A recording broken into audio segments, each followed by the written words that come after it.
तो दोस्तों आपका स्वागत है आपके YouTube चैनल सत्या जी के क्लासेज पर। अगर आप भी CET एग्ज़ाम की तैयारी कर रहे हैं तो वीडियो में एंड तक बने रहें, एंड वीडियो को बिल्कुल भी स्किप ना करें।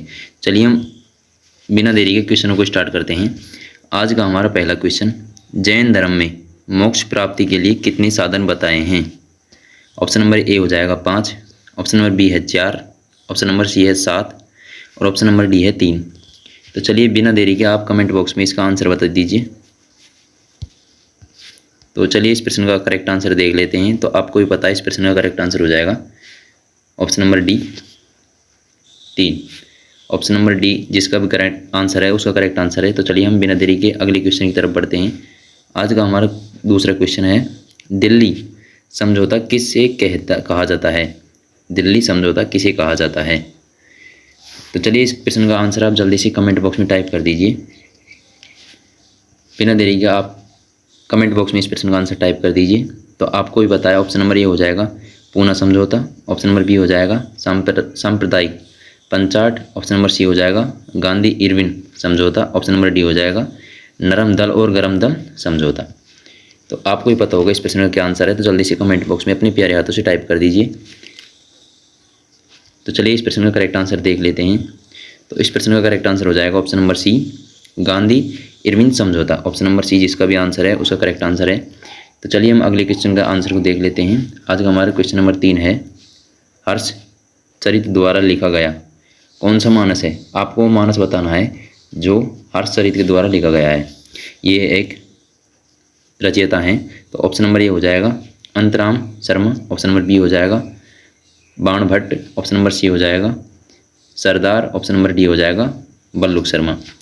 तो आपको इस प्रश्न का करेक्ट आंसर पता होगा, हमें पता है। तो इस प्रश्न का आंसर जल्दी से आप कमेंट बॉक्स में टाइप कर दीजिए। तो चलिए इस प्रश्न का करेक्ट आंसर देख लेते हैं। तो इस प्रश्न का करेक्ट आंसर हो जाएगा option number B Bana Bhatt, option number B is the correct answer. चलिए बिना देरी के अगले क्वेश्चन की तरफ बढ़ते हैं। आज का हमारा अगला क्वेश्चन है 4 और ये क्वेश्चन बहुत ही इंपॉर्टेंट है, आप इसके स्टार लगा लीजिए। तो चलिए इस क्वेश्चन को देख लेते हैं। सिराजू दौला की मृत्यु के बाद बंगाल का नवाब कौन बना? इसकी मृत्यु के बाद बंगाल का नवाब कौन बना, मतलब कि राजा? तो देख लेते हैं। ऑप्शन नंबर ए हो जाएगा Murshid Quli Khan, option number B हो जाएगा Mir Jafar, option number C हो जाएगा Mir Qasim, option number D हो जाएगा सुजाउद्दौला। तो चलिए इस प्रश्न का करेक्ट आंसर जल्दी से कमेंट बॉक्स में टाइप कर दीजिए। तो इस प्रश्न का करेक्ट आंसर हो जाएगा ऑप्शन नंबर बी। आपको भी पता है option number B is the correct answer, Mir Jafar. Option number B जिसने भी आंसर दिया उसका करेक्ट आंसर है मीर जाफर। तो चलिए अगले क्वेश्चन की तरफ बढ़ते हैं बिना देरी के। तो हमारा आज का क्वेश्चन नंबर 6, निम्नलिखित में से कौन सी सिफारिश हंटर कमीशन की थी? ऑप्शन नंबर ए है कॉलेज और यूनिवर्सिटी स्तर पर नागरिक शिक्षा का परिचय, ऑप्शन नंबर बी हो जाएगा संगठित सीनेट प्रणाली के नए विनिमय, ऑप्शन नंबर सी हो जाएगा उच्च शिक्षण से राज्य सहायता का क्रमिक निकासी, ऑप्शन नंबर डी हो जाएगा स्त्री शिक्षा। चलिए इस प्रश्न का आंसर आप जल्दी से कमेंट बॉक्स में अपने प्यारे हाथों से टाइप कर दीजिए।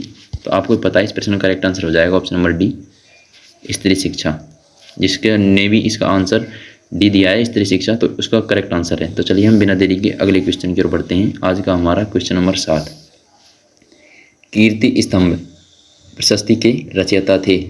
कीर्ति स्तंभ जिस कवि ने भी लिखा है उसका रचयिता कौन है? ऑप्शन नंबर ए है सोमदेव, ऑप्शन नंबर बी हो जाएगा जैता, ऑप्शन नंबर सी हो जाएगा Ranchhod Bhatt, option number D हो जाएगा अत्रि कवि। अगर आपको इस प्रश्न का करेक्ट आंसर पता है तो जल्दी से अपना कमेंट बॉक्स में अपने आंसर को टाइप कर दीजिए। तो इस प्रश्न का करेक्ट आंसर हो जाएगा ऑप्शन नंबर डी अत्रि कवि। ऑप्शन नंबर डी जिसने भी आंसर दिया है कमेंट बॉक्स में तो उसका करेक्ट आंसर है। तो चलिए अगले क्वेश्चन की तरफ बढ़ते हैं। आज का हमारा क्वेश्चन नंबर 8 है, मत्स्य जनपद की राजधानी थी। ऑप्शन नंबर ए हो जाएगा चंपा, ऑप्शन नंबर बी हो जाएगा विराटनगर, ऑप्शन नंबर सी हो जाएगा कुशीनगर, ऑप्शन नंबर डी हो जाएगा गोकुलपुरा।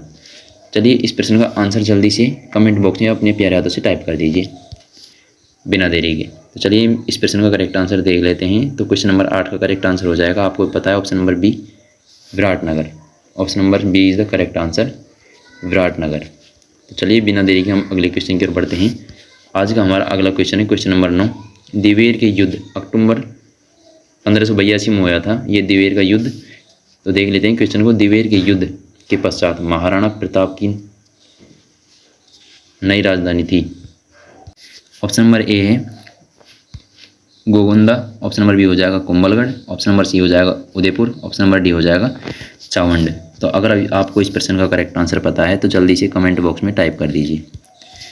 तो चलिए इस प्रश्न का करेक्ट आंसर को देख लेते हैं। तो इस प्रश्न का करेक्ट आंसर हो जाएगा option number D Chavand. Option number D is the correct answer, Chavand.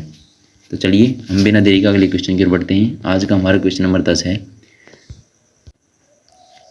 1857 की क्रांति के समय भरतपुर के पॉलिटिकल एजेंट कौन थे?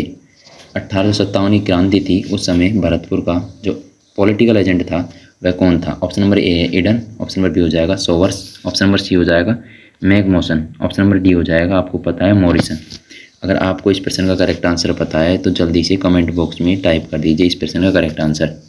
तो चलिए इस प्रश्न का करेक्ट आंसर हम देख लेते हैं। तो इस प्रश्न का करेक्ट आंसर हो जाएगा option number D Morrison. Option number D जिसने भी आंसर दिया है उसका करेक्ट आंसर है मॉरिसन। तो चलिए बिना देरी के हम अगले क्वेश्चन की तरफ बढ़ते हैं। और अगर हम आपको एक चीज़ बता देते हैं, अगर आपने हमारे चैनल को वीडियो को लाइक एंड चैनल को सब्सक्राइब नहीं किया है तो प्लीज़ चैनल को सब्सक्राइब कर दो, एक प्यारा सा लाइक कर दो और एक प्यारा सा कमेंट कर दो। चलिए हम क्वेश्चन नंबर 11 को देख लेते हैं। क्वेश्चन नंबर 11 और आज हमारा लास्ट क्वेश्चन है रणथंभौर के हमीर के विरुद्ध किस मुस्लिम सेना नायक ने खिलजी सेना का नेतृत्व किया था? जिसने खिलजी सेना का नेतृत्व किया था वह कौन सा राजा था? ऑप्शन नंबर ए हो जाएगा नुसरत खां, ऑप्शन नंबर बी हो जाएगा खिजर खां, ऑप्शन नंबर सी हो जाएगा उलुग खां, ऑप्शन नंबर डी हो जाएगा सुल्तान खां। अगर आपको इस प्रश्न का करेक्ट आंसर पता है तो जल्दी से कमेंट बॉक्स में अपने प्यारे हाथों से टाइप कर दीजिए इस क्वेश्चन का करेक्ट आंसर। चलिए हम इस प्रश्न के करेक्ट आंसर को देख लेते हैं। तो इस प्रश्न का करेक्ट आंसर हो जाएगा ऑप्शन नंबर सी उलुग खां। तो आपको पता होगा रणथंभौर के हमीर के विरुद्ध जो शासक था, मुस्लिम शासक, उसने खिलजी सेना का नेतृत्व किया था, वह है उलुग खां, उलुग खां। तो चलिए आज की वीडियो हमारी यहीं पर समाप्त होती है। हम आपसे मिलेंगे नेक्स्ट वीडियो में। अगर आप नेक्स्ट वीडियो में हमारे साथ जुड़ना चाहते हैं तो चैनल को सब्सक्राइब कर दें एंड बेल आइकन को भी प्रेस